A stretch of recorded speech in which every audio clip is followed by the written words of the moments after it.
여러분 안녕하십니까? 주한미군이 오늘 새벽 경북 성주에 고고도 미사일 방어 체계 사드를 전격 배치했습니다. 레이더와 발사대 등 사드의 핵심 장비들이 옮겨졌는데요. 한미 군당국은 빠른 시일 안에 가동에 나서겠다는 입장입니다. 첫 소식 정동욱 기자입니다. 주한미군은 오늘 새벽부터 7시간에 걸쳐 사드 핵심 장비를 성주 골프장에 반입했습니다. 2기 이상의 발사대와 요격 미사일, 교전 통제 시스템 등이며 특히 최대 800km를 탐지할 수 있는 X밴드 레이더는 조기 운용이 가능한 완성품 상태로 운송됐습니다. 기지 방어를 위한 패트리엇 미사일도 함께 들어왔습니다. 주한미군은 조만간 사드 핵심 체계를 시험 가동해 운용 능력을 확인한다는 계획입니다. 사전에 선정된 레이더 배치 장소에서 운용 테스트를 실시한 후 발사대를 연결한 모의 요격 훈련도 할 것으로 생각됩니다. 국방부는 주한미군이 사드에 조속한 작전 능력을 확보하기 위해 일부 전력을 배치한 것이라고 설명했습니다. 또 환경 영향 평가와 시설 공사 등 남은 절차를 예정대로 진행하겠다고 밝혔습니다. 하지만 환경 영향 평가를 마친 뒤 배치될 거라는 기존 설명과 달리 예고 없이 사드 반입이 이뤄지자 이에 격분한 일부 주민들과 경찰 사이에 물리적 충돌이 빚어졌습니다.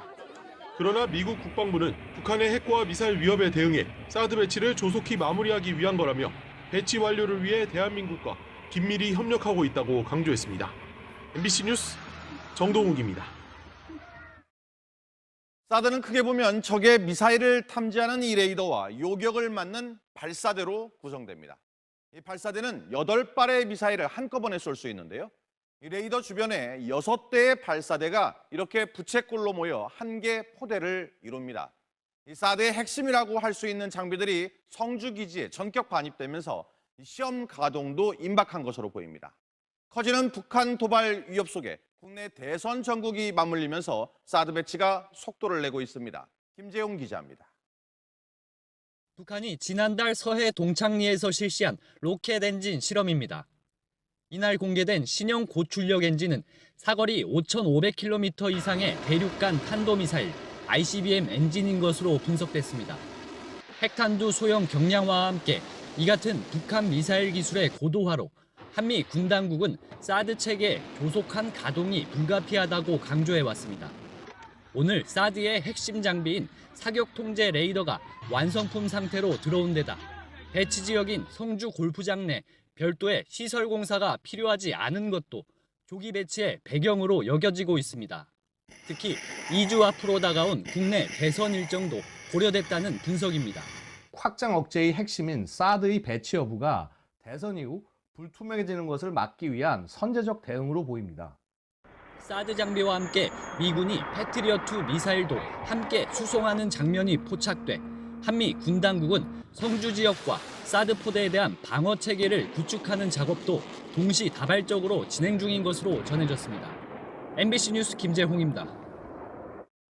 전격적인 사드 배치 소식에 대선 후보들의 반응은 엇갈렸습니다. 문재인 후보 측은 강한 유감을 표명했고 안철수 후보 측은 기습적 진행 과정에 대한 유감을 나타냈습니다.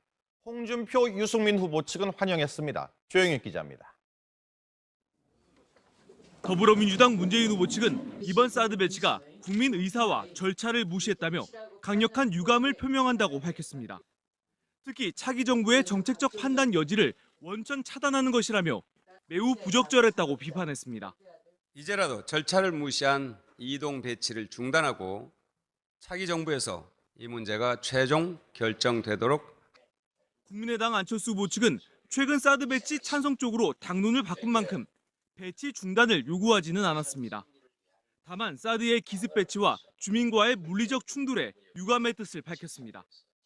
국민의 안전을 지키기 위한 것인 만큼 더더욱 절차에 따라 세심하게 살폈어야 합니다. 자유한국당 홍준표, 바른정당 유승민 후보 측은 대선 전 사드 배치가 완료 단계에 이른 데 대해 환영 입장을 밝혔습니다. 그러면서 사드 배치를 둘러싼 더 이상의 논란은 종식돼야 한다고 강조했습니다. 북한의 핵 위협에 맞서 우리가 갖춰야 할 최소한의 방어 조치인 사드가 더 이상 정쟁화되어서는 안 될 것입니다. 참 잘된 결정이라고 환영을 합니다. 일부 주민들에 대해서는 정부가 지원을 해드리거나. 정의당 심상정 후보 측은 주권을 짓밟은 폭거로 규정하며 사드 배치를 막기 위한 모든 수단과 방법을 강구해 대응하겠다고 밝혔습니다. MBC 뉴스 조영익입니다. 5당 대선 후보들의 네 번째 TV 토론이 어젯밤 3시간 가까이 진행됐는데요. 이 정책과 주요 현안에 대한 입장을 놓고 열띤 토론을 벌이는 과정에서 이 후보들의 신경이 날카로워지기도 했습니다. 먼저 김민차 기자가 보도합니다. 자유한국당 홍준표 후보가 노무현 전 대통령의 640만 달러 뇌물수수 의혹을 제기하자 더불어민주당 문재인 후보가 발끈했습니다. 노무현 대통령께서 돈을 박연차한테 직접 전화해서 요구를 했다고 돼. 이보세요. 제가 그 조사 때 입회했던 변호사입니다. 아니 말씀을 왜 그렇게 버릇없이 해요? 그렇게 서로 거짓말이라고 쏘아붙입니다. 터무니없는 이보세요라니. 지금 우리 거짓말을 홍준표 한다. 후보 어떻게 들어보면 저런 분이 저도 고발하면 되잖아요. 문 후보의 주요 공약인 공무원 증원에 드는 예산을 따져 묻는 바른정당 유승민 후보에게 문 후보가 던진 말도 논란이 됐습니다. 꼼꼼히 맞는데 계산이 도저히 안 맞다. 요거 하나만 우리 정책본부장하고 토론하시는 게 좋겠습니다. 이 정도 하고 이야기를. 대선 후보 토론에 와서 캠프에 정책본부장하고 이야기하라. 이런 오만한 이 토론 태도가 어디 있습니까? 정의당 심상정 후보는 문재인 도우미 논란을 꼬집는 유 후보에게 목소리를 높입니다. 문재인 후보를 왜 이렇게 보호를 하시는지 잘 모르겠는데. 그 말씀은 취소하세요. 아니요. 이 정책은 아주 예. 고질병이에요. 자기하고 예. 그 견해가 다르면 말이지 진영 논리를 뒤집어 씌워가지고 패를 나누고 그런. 중도보수 단일화 움직임을 문 후보가 공격하자 농담으로 받아칩니다. 3당의 후보 단일화 지금 제안을 한 셈이죠. 아니 그런 걸 왜 물어요? 그건 나는 그 생각도 없는데. 그 문제 왜 그리 관심이 많으시? 뭐 잘못될까 봐 그러십니까? MBC 뉴스 김민찬입니다. 예, 정의당이.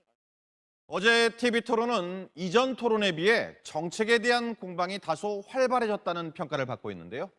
가장 첨예했던 쟁점은 일자리 문제였습니다. 김성현 기자입니다.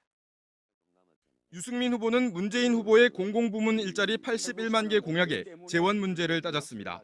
81만 개로 나누면요. 1년에 한 500만 원, 월 한 40만 원인데요. 그러니까 월 40만 원짜리 무슨 일자리를 81만 개 만든다. 그런 겁니까? 또 자체 수익으로 문제를 해결하기 때문에 그것이 다 예산이 소요되는 것은 아니죠. 계산도 제대로 안 해보고 재원을 너무 낮게 낮추어 잡은 거 아닌가? 그래서 우리 발표한 거 보시고 안철수 심상정 후보도 문 후보 공약의 재원 문제를 지적합니다. 어디를 찾아봐도 재정에 대한 부분을 발견할 수가 없었습니다. 책임 있게 답할 의무가 있다고 생각합니다. 정세에 법인세 명목세율 인상이 포함되어 있으니 그러니까 확인해 그게 보시기 바랍니다. 모든 세부 내용은 실무자의 일이라며 공세를 받아 넘기는 홍준표 후보. 그럼 어떻게 110만 개가 나옵니까? 기재부나 이런 데 실국장들이 하는 거죠. 일자리 개수 세하는 게 대통령입니까? 일자리 창출 주체에 대한 입장차도 뚜렷해 문재인 심상정 후보는 정부 주도에 공공 부분이 조금 선도적으로 일자리를 만들어서 민간 부분 일자리에 마중물을 이렇게 역할을 하자라는 것인데 정부가 투자하고 일자리 만들어야 되는 거라고 저는 생각합니다. 그거 안 하면 직무유기입니다. 안철수 후보는 민간 역할에 방점을 찍었습니다. 대기업 위주의 경제 구조를 중소기업, 벤처기업 위주로 바꾸자는 주장입니다. 홍준표 후보는 강성노조가 문제라고 강조했습니다. 강성 기종노조 이것을 이런 적폐를 없애야지 청년 일자리가 생기고. MBC 뉴스 김성현입니다. 그런가 하면 사형제, 군 가산점, 동성애에 대한 입장 등 오랫동안 논란이 되어 사회적 이슈들도 의제가 됐는데 후보들마다 입장과 노선이 뚜렷하게 갈렸습니다. 김준영 기자입니다. 사형제도 찬반으로 맞선 홍준표 문재인 후보. 흉악범 사형하는 거 찬성하십니까? 저는 사형제 반대입니다. 한 20년 동안 사형을 지금 시행하지 않았죠. 사형 집행을 안 하니까 흉악범이 너무 날때요. 흉악범을 억제하는 효과는 없다는 것이 지금 다 실증되고 있지 않습니까? 그렇지. 공방은 취업 시 적용하는 군필자 가산점제로 옮겨갔습니다. 군 가산점제 우리 동의하십니까? 후보님.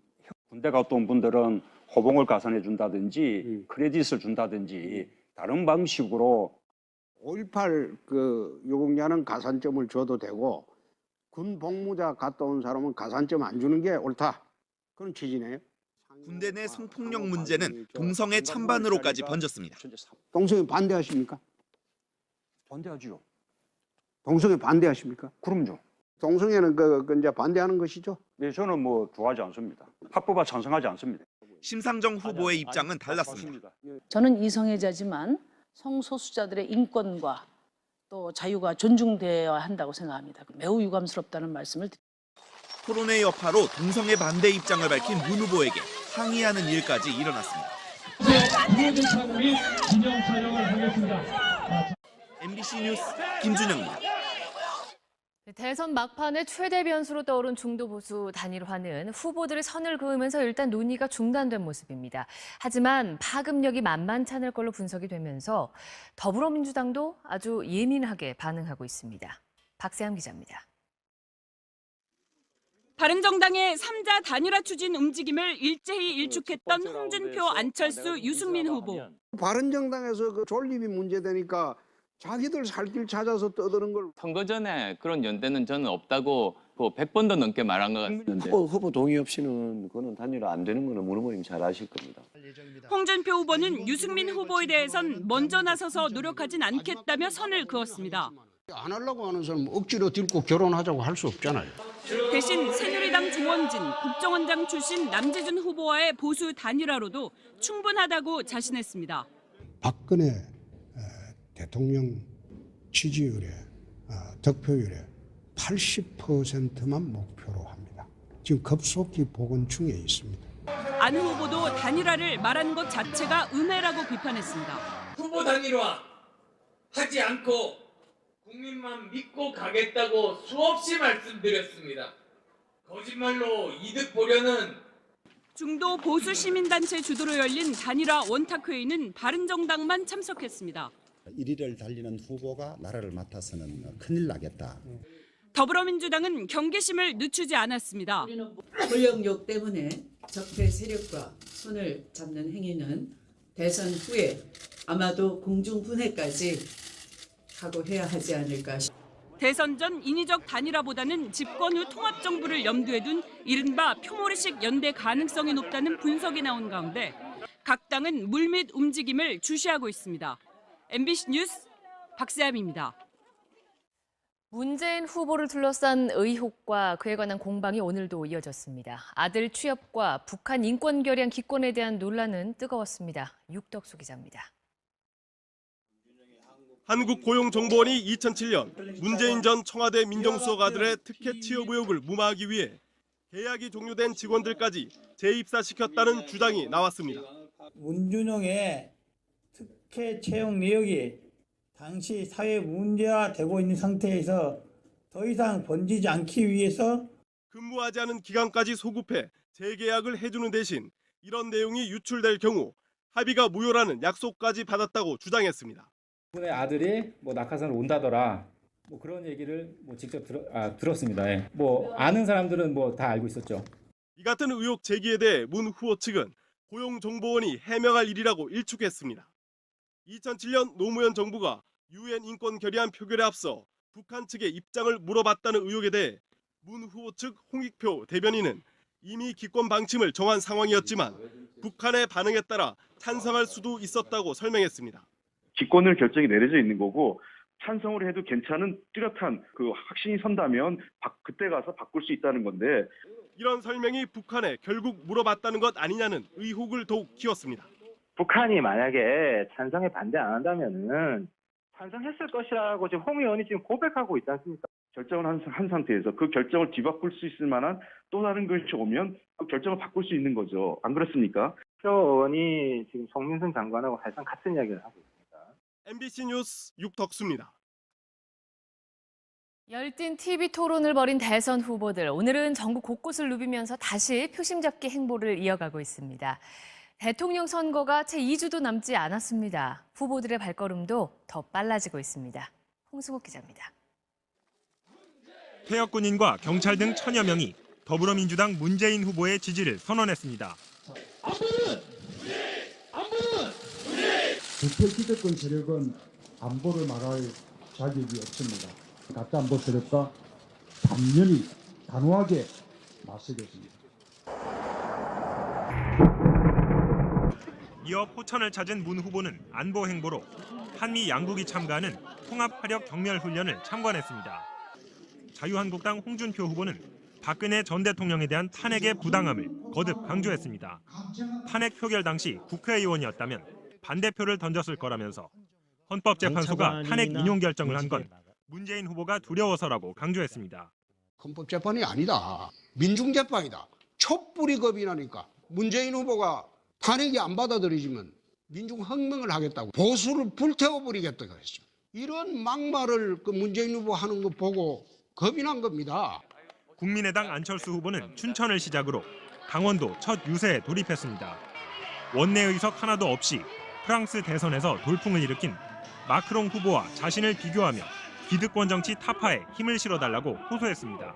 언제까지 보수냐 진보냐만 따지면 제자리 멈춰 있을 겁니까?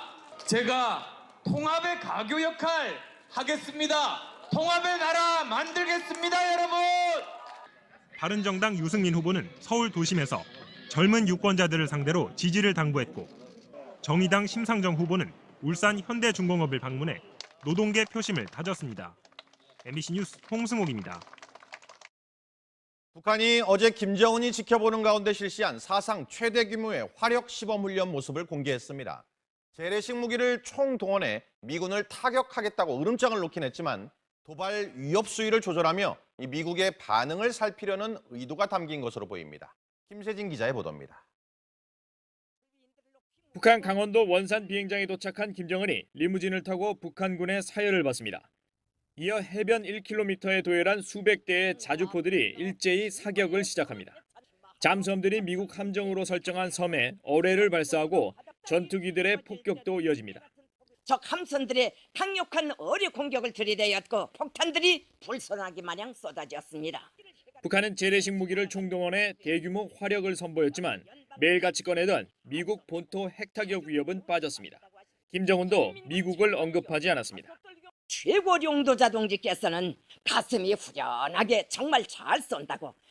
특히 북한은 이번 훈련을 이례적으로 보여주기라는 뜻이 담긴 시위로 표현해 미국과 중국 등 국제사회의 압박에 도발 수위를 조절한 것 아니냐는 분석입니다. 육해공군의 전투기나 잠수함까지 다 동원이 됐기 때문에 대내외에 보여주기 위한 것으로 보이죠. 또 굉장히 내부적으로 자부심도 고취하려는. 일부 전문가들은 이번 화력 훈련이 창군 경축 행사로 기획된 만큼 북한이 앞으로 탄도미사일이나 6차 핵실험으로 직접 도발에 나설 가능성이 여전히 남아있다고 분석했습니다. MBC 뉴스 김세진입니다. 이런 북한의 군사도발 위협에 한미 양국 군도 전례 없이 강력한 대규모 화력 훈련으로 맞섰습니다. 한미 양국 군의 전력과 전술은 어느 정도인지 직접 보시겠습니다. 구경근 기자입니다. 전방 지역에서 적의 공격이 감지되자 도발 원점을 확인한 주력 자주포 K9과 K55가 즉각 대응합니다. 적군의 도발이 이어지자 정찰기 3매가 적 핵심 부대를 탐지하고 공군 주력기 F-15K와 FA-50 편대가 항공탄으로 지휘부를 섬멸합니다. 적 포병기지엔 다연장 로켓이 포탄을 퍼붓고 탱크킬러 아파치 공격 헬기는 벌컨과 로켓으로 적 전차를 남김없이 무력화합니다. 이어지는 본진의 진격. K2 흑표와 K21 장갑차가 쉴 새 없이 포탄을 뿜는 사이 수리온 헬기에서 고공 낙하한 특전사 대원들은 진지를 점령합니다. 북한의 도발을 가정해 한미군 병력 2천여 명과 장비 250여 대가 투입돼 화력 무기의 위용을 과시했습니다.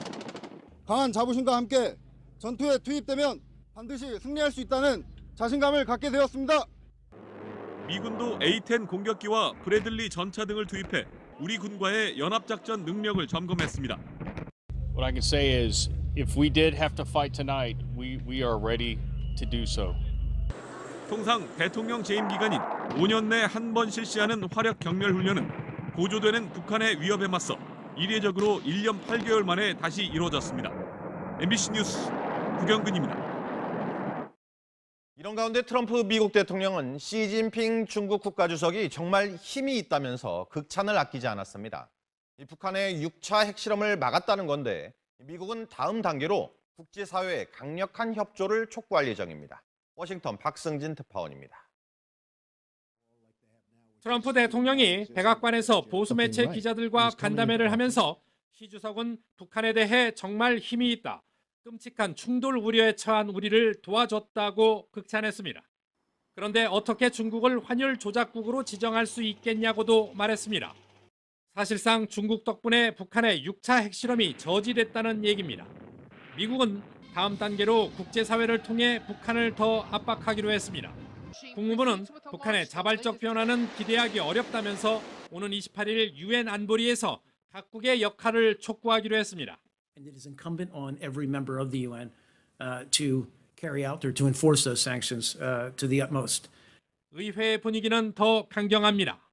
상원 동아태 담당 코리 가드너 소위원장은 경제 외교적 압박 외에 군사적 수단까지도 동원해야 한다고 주장했습니다.